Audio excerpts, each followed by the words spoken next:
ci tenevo a farvi vedere questo. Dopo abbiamo, oltre al grande corpo, oltre al corpo, abbiamo i micromondi. Nella mano l'intero corpo, negli occhi l'intero corpo, nell'orecchio l'intero corpo. Sono 129 punti nell'orecchio. Difficili?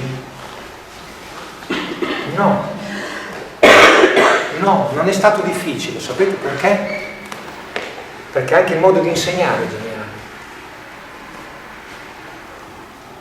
Noi, fra 2 giorni è Natale. Per noi è importante questa data, perché i nostri eventi li misuriamo in base a questa data, poi che non sia la data reale, che Gesù sia nato prima, dopo, qualche giorno, un mese, è irrilevante. L'Occidente ha scelto un punto di riferimento, perché noi siamo fatti musei. Tutto ciò che sta sopra un punto di riferimento e tutto ciò che sta sotto un punto di riferimento. Prima di Cristo e avanti Cristo. Siamo nel 2025 dopo Cristo. Un punto di riferimento. Uguale fanno gli ebrei con una cosa della Bibbia, uguale fanno i musulmani, penso con il profeta, no? Hanno i loro punti di riferimento, infatti le date non sarebbero le stesse. Quindi non siamo poi così diversi dai musulmani o dagli ebrei, eccetera, siamo sempre noi. Punti di riferimento chiari, sopra e sotto. L'Estremo Oriente non è così. Come misurano il tempo? Da sempre. Adesso lo misurano come noi, ma lasciamo perdere. Come hanno sempre misurato il tempo in Cina, in Giappone, in quei paesi.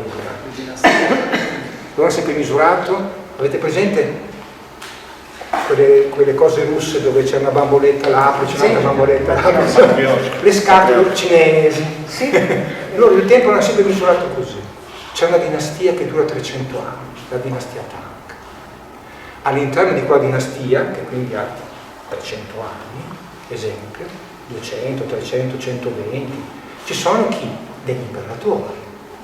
Quindi all'interno di questa dinastia hai gli imperatori. All'interno del regno di quel re, di quell'imperatore, ci sono i suoi anni di regno.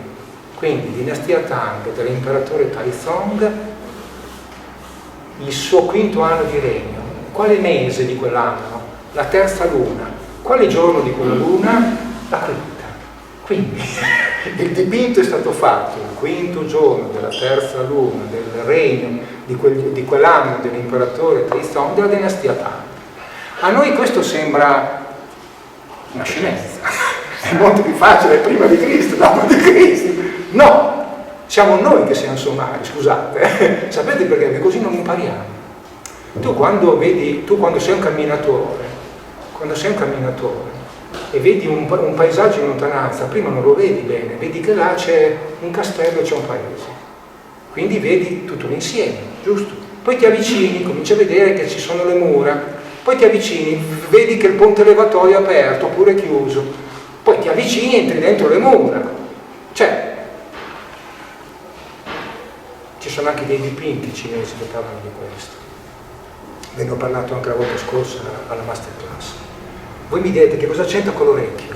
E c'entra. Perché a me l'hanno insegnato così. 129 punti, ma ci vuole un anno, ci vogliono 6 mesi, poi mi devo mettere lì a memorizzare. Come faccio a memorizzare? Loro cosa fanno quando ti insegnano bene? Prima di tutto descrivono l'orecchio, danno un nome.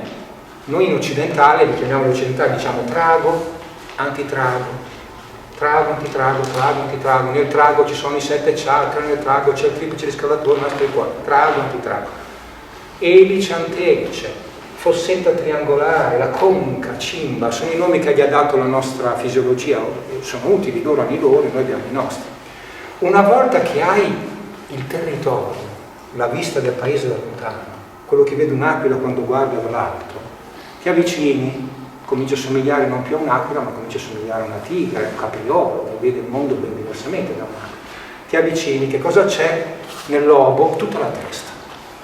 Quindi i denti saranno qui per forza, quindi gli occhi saranno qui per forza, quindi la bocca sarà qui per forza per un dentista, nel lobo.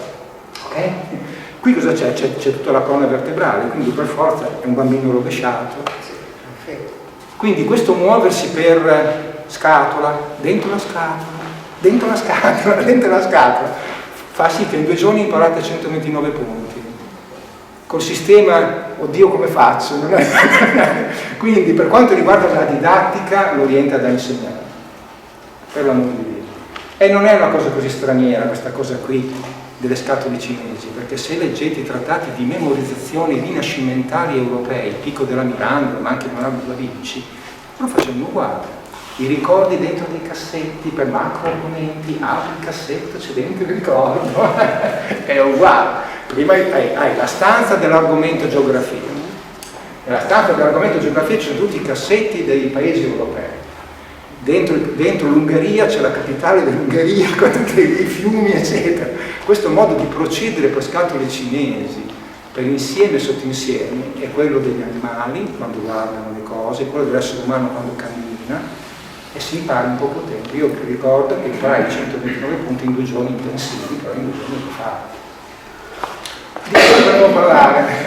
Perché noi festeggiamo il Natale, che è un punto di riferimento anche scientifico, perché anche un libro di archeologia che sto leggendo sull'archeologia della musica, lui, questo archeologo, è in Africa, ma per datare i reperti africani, li scrive come tardo medievali, ma siamo noi, il 1400 l'Italia, è l'Europa, non è l'Africa lì, ma lui giustamente per dargli una data gli dà 1500 di che? Dalla nascita di Cristo, 1400 di che? Tardo medievale di che?